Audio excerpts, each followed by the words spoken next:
Joining us now is Lee Greenwood, the famous voice behind God Bless the USA. Lee, it's great to see you again. The last time I saw you in person was at a Mitt Romney rally in 2012. I can't remember the city. It was at an airport somewhere.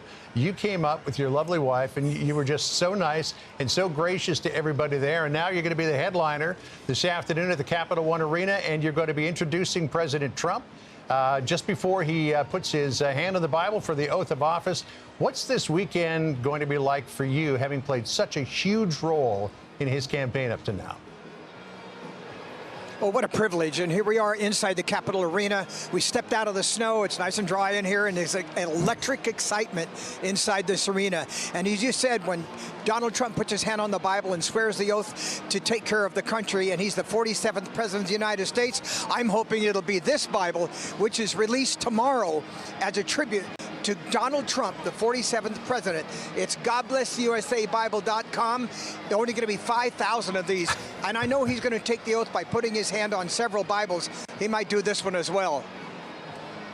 You know, Lee, when I teased earlier that, hey, maybe Lee will sing us out in a bit when he joins us, a viewer wrote in and said, no, he needs to save his voice for inauguration. So we'll let you decide on that front.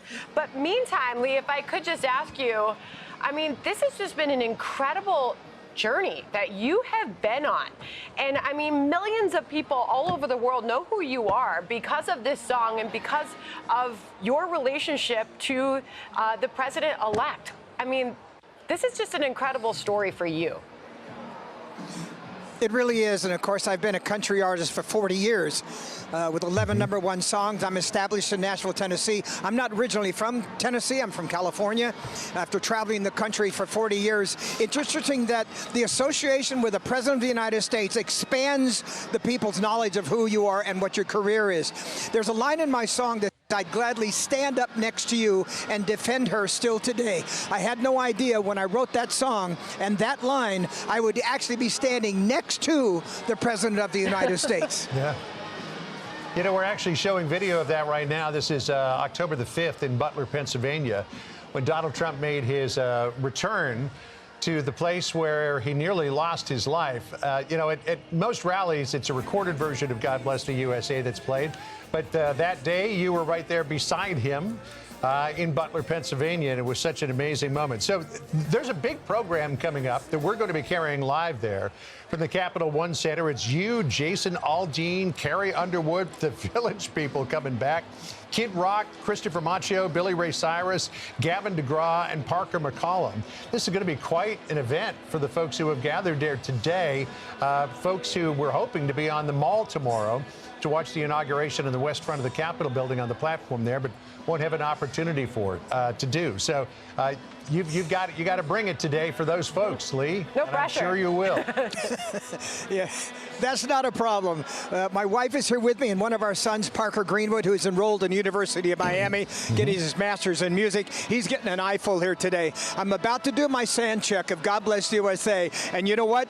God Bless the USA Bible. Don't forget about it. GodBlessUSABible.com. I love it. Lee, I wonder if people at home have questions. Like maybe they wonder, do you ever change a word or a note? Do you ever sort of play around with it, having sung the song as many times as you have? I think I sing it differently in every environment. Sometimes just sitting at the piano in a small intimate performance, or in an arena like this, there's going to have to be more of a projection. And I'll find out in a moment when I do sound check.